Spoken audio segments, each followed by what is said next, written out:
So one of the effects that these turbulent times has had is that it's really exposed every weakness, no matter how small, no matter how large, how systemic, how minor, how individual, how broad.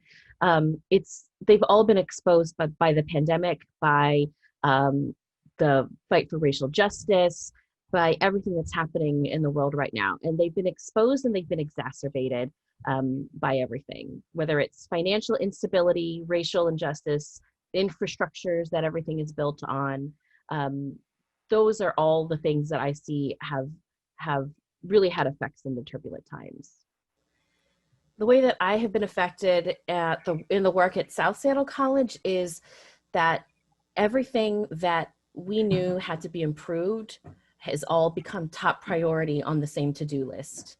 Whether it is improving how students are accessing us, whether it is how faculty are supported in their teaching, whether it is our technology infrastructure, suddenly everything that we knew needed work has all risen to the top at the same time and required that we work on everything at once. And I think that's really been a big challenge for us.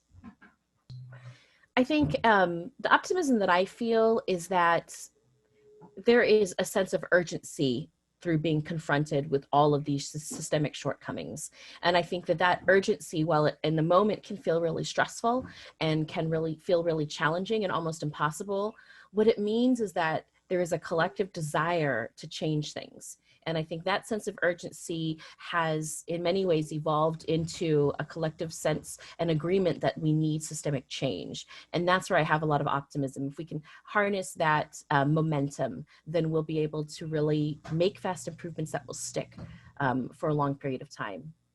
So that clarity, that singularity of focus, even if there's still vastly differing views on how to get there, whatever there is, that clarity and singularity of focus of that we need to change, I think, is something that gives me hope. I think that some of the positives are that when we are, because we've been forced to change, we've realized how capable we are of change. I think sometimes higher education in general can feel like a monolith, like it moves, change happens slowly and incrementally. And this year has taught us that we are absolutely capable of changing, of evolving in short order for the benefit of students.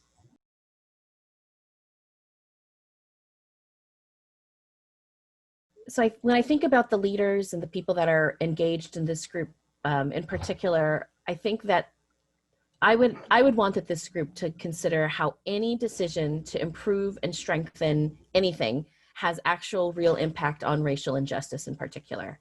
I think that whether it's a financial decision or recommendation, educational, governmental, economic, employment related, any of these decisions fundamentally should be advancing justice instead of seeing racial equity as an additional and separate effort. I think that because it is threaded through all of these elements of our community, of our economy, and of our culture, that any decisions in any of these sectors really needs to be tied to creating or furthering racial justice.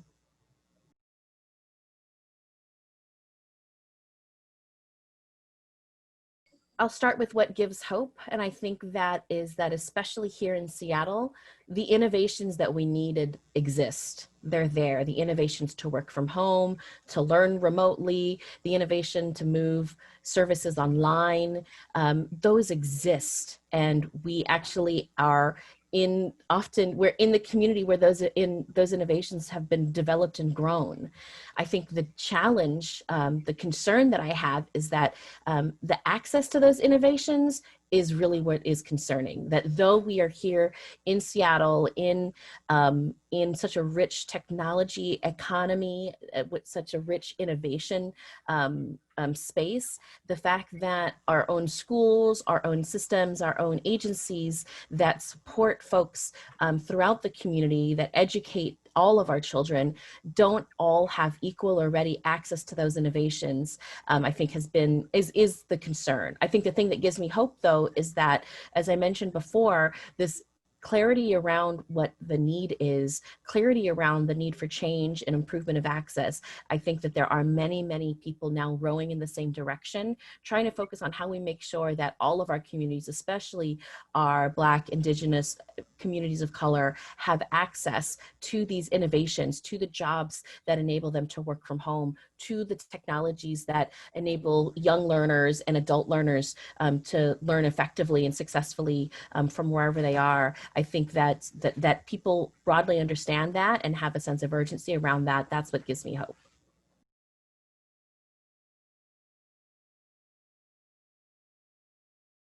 You know, we are so close to the margins. We're so close to where those weaknesses in the system exist. But that also means that we are so close to the solution, and we are a quick and accessible bridge for our community members, for our students, to the things that are going to help stabilize, help prepare them, and help support them in the near term. Our funding structure is such that we rely obviously on enrollment. And when enrollment goes down, the tuition generation from that enrollment goes with it. When the we are a state funded agency, when the state is collecting less revenue because of the way the economy has been impacted, then we are allocated less money. And that's what we're dealing with now. And so those are the challenges. How do we prepare ourselves for the demand that's out there and to come? When we are operating on such fragile and I would say anemic financial structures.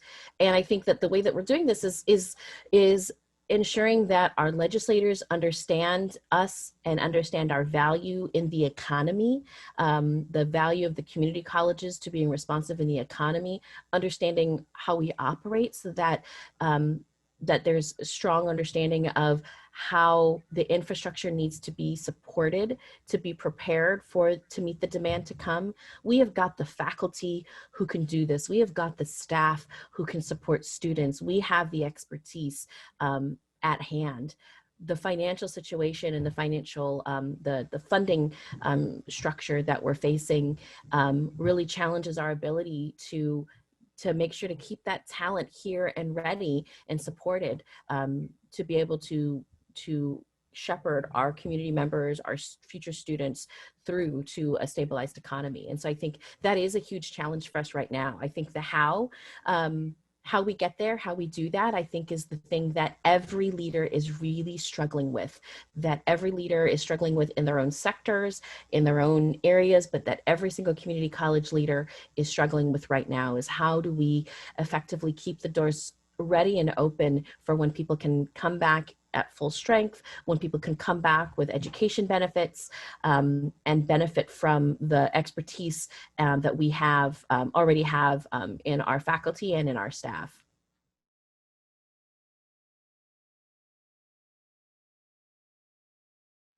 So the biggest concern that I have about community, our community, is that any concept of community really thrives on connectedness.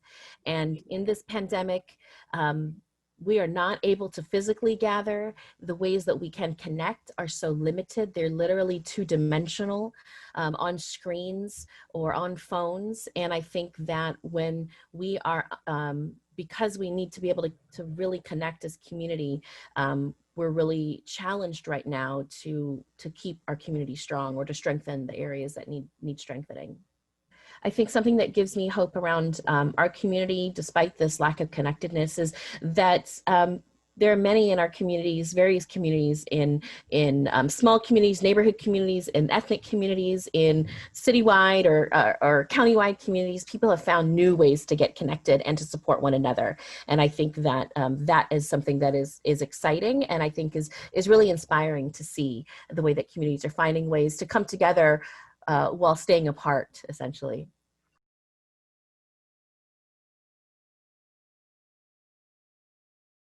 So in considering how Seattle can lead in these three really, really huge areas of change, the way I'm thinking about it is the way that we set ourselves apart and serve as an example is by really seeing how racial justice is a path to addressing unemployment and the climate crisis, really understanding that uh, the roots of racial injustice exacerbate and further the unemployment rates, but also are really key elements to the climate crisis and the climate injustice that we see within the climate crisis. I think that by seeing these things really linked through racial justice or the fight against racial injustice is a way that Seattle can lead the nation. And not seeing them as necessarily separate. I think that they can all be intertwined in some way, but I really see that racial justice as a thread through these other larger social challenges as well.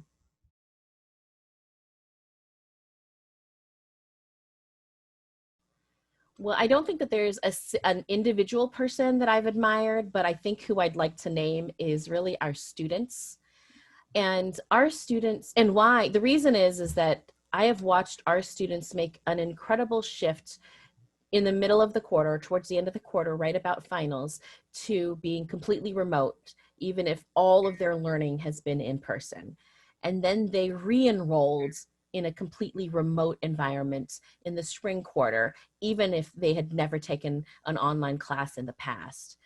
And then I was further inspired at a drive-through graduation celebration just to see students literally coming through to celebrate with their entourage in tow, all the people who've been supporting them along the way in carloads, sometimes multiple carloads of family members, of friends, of people who have held them up throughout their own journey. And so every time I look at see what our students have done throughout this pandemic, throughout these many crises, I am just completely inspired and completely humbled by what they've done. And so I almost think that the word admire isn't enough because really it's not just an admiration. It's that they've inspired me, that they've humbled me, and that they continue to teach me, how to be effective and how to be a leader throughout this.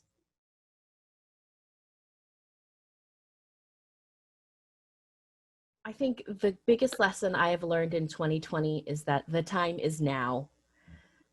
That's it. We have known that systemic inadequacies in education, in economy, et cetera, we have known that they've existed for a long time, for generations even.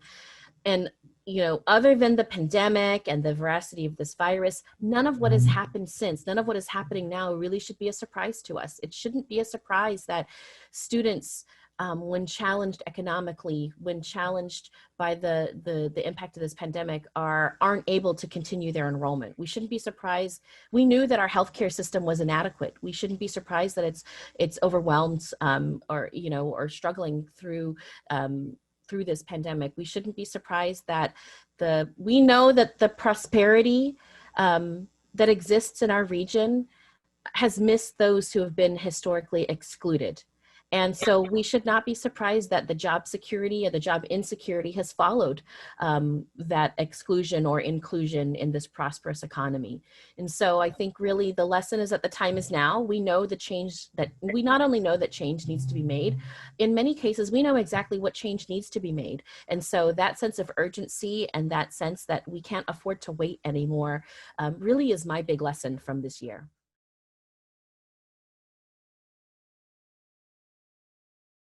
So one thing that I'm definitely going to do differently now and in the future is to really see my role as a college president, as a leader, to be really specifically about creating systemic change.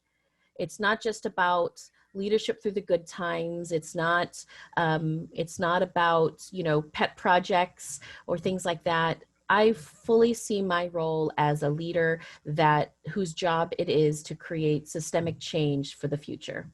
And it's the change in the direction is now unavoidable. It should never have been avoidable, but all of that energy in the springtime, all of sort of the reckoning that happened, all of the sort of the white communities leaning in, awakening, really understanding fragility, really understanding systemic racism, all of that can't have been for nothing because, we've talked about it. We've admitted it to each other that these experiences have lasted for a long time, and that we needed the white community to really address it. I think one of the interesting quotes that I that really stuck with me through this was that racism, it's a white problem. It's not a black person. It's not a black problem. It's not a brown problem. It's a white problem.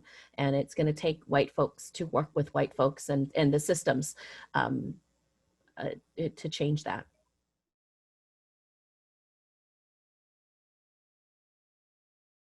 So this question is impossible to answer because all of it requires systemic change, I believe.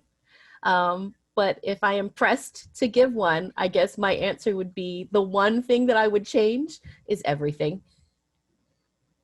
But in all seriousness, I think if I think about the reasons why we have not pursued the change that's needed in communities and economies and education systems and the labor market, I think the one thing that I would change is I would make it so that fear wasn't a factor in decision making. I think when we make decisions from a place of fear, we're making decisions that protect ourselves because we fear loss. We make decisions that protect the status quo because we fear change. So if I could change anything that I think could have impact on everything, I think it might be that I would eliminate fear as a factor in decision-making, in individual decision-making and collective decision-making around any of these parts of our community, any of these parts of our world right now.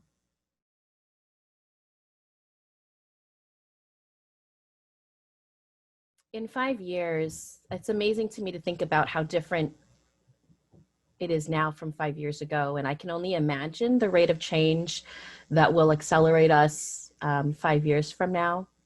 I think the one thing I would be really hopeful for is that the West Seattle Bridge is up and operational and all routes to the college are intact.